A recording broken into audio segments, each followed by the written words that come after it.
Առաջիկա ամիսներին շփման գծի ողջ երկայնքով Ադրբեջանը պատրաստվում է զինել քաղաքացիական բնակչությանն։ Այս մասին հայտնի դարձավ երեկոյան, երբ ադրբեջանական լրատվամիջոցները հրապարակեցին Իլհամ Ալիևի երկրի սահմանների պաշտպանության ամրապնդման ուղղված միջոցառումների մասին հրամանագրի տեքստը։ Անհրաժեշտ է միջոցներ ձեռնարկել կամավորական պարեկային ջոկատների ստեղծման ուղղությամբ, որոնք կհամալրվեն Ադրբեջանական Հանրապետության եւ Հայաստանի Հանրապետության զինված ուժերի շփման գծին հարող շրջանների բնակիչների նշված է Ալիևի հրամանագրում։ Հիշեցնեմ, որ մի քանի ամիս առաջ հուլիսին շփման գծի երկայնքով Ադրբեջանի կողմից իրականացվող դիվերսիոն գործողությունների ակտիվացմանը զուգահեռ Հայաստանում եւս կարծիքներ էին հնչում, որ հարկավոր է սահմանամերձ շրջանների բնակիչներից կամավորական ջոկատներ ձևավորել, որոնք կանոնավոր բանակի ստորաբաժանումների հետ միասին ձեռնամուխ կլինեն սահմանային գյուղերի պաշտպանությանը։ Սերժ Սարգսյանը սակայն դեմ հանդես եկավ այս գաղափարին։ Ես հիմա չեմ տեսնում այսօր մեր սահմանում մեծ գյուղերի բնակիչներին զենք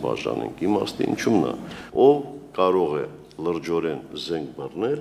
մենք բոլորին հրավիրում ենք ծառայել մեր զինված ուժերում։ Երեք ստորագրված հրամանագրով Ալիևը չի սահմանափակվել միայն շփման գծին հարող գոտու բնակիչներից կամավորական ջոկատների ստեղծման մասին որոշմամբ։ Ադրբեջանի նախագահը նաև հրահանգել է երկրի կառավարությանը եռամսյա ժամկետում ռազմական դրության մասին նոր օրենք մշակել 1994 թվականից գործող օրենքի փոխարեն։ Բացի այդ, Իլհամ Ալիևը հրահանգել է սեղմ ժամկետներում ընդամենը 1 ամսում իրեն ներկայացնել միջոցառումների ցանկը, որոնց իրագործման դեպքում հնարավոր կլինի խստացնել այն անձանց պատիժը, ովքեր ռազմական ոլորտում պետական գաղտնիք պարունակող տեղեկություններ կհրապարակեն։ Անհրաժեշտ է միջոցներ ձեռնարկել զանգվածային լրատվամիջոցներում եւ սոցիալական ցանցերում զորամասերի ռազմավարական, օպերատիվ եւ զորահավաքային տեղակայման մասին տեղեկությունների տարածումը կանխելու, զինված ուժերի ստորաբաժանումների կազմակերպական կառուցվածքի եւ անձնակազմի թվաքանակի մասին տեղեկությունները հրապարակելու ուղղությամբ նշված է Ալիևի հրամանագրում։ Պաշտոնական Բաքվի ներկայացուցիչներն ադրբեջանական լրատվամիջոցների կողմից ռազմական գործողությունների լուսաբանման արդիվ իրենց առաջին դժգոհությունները հայտնեցին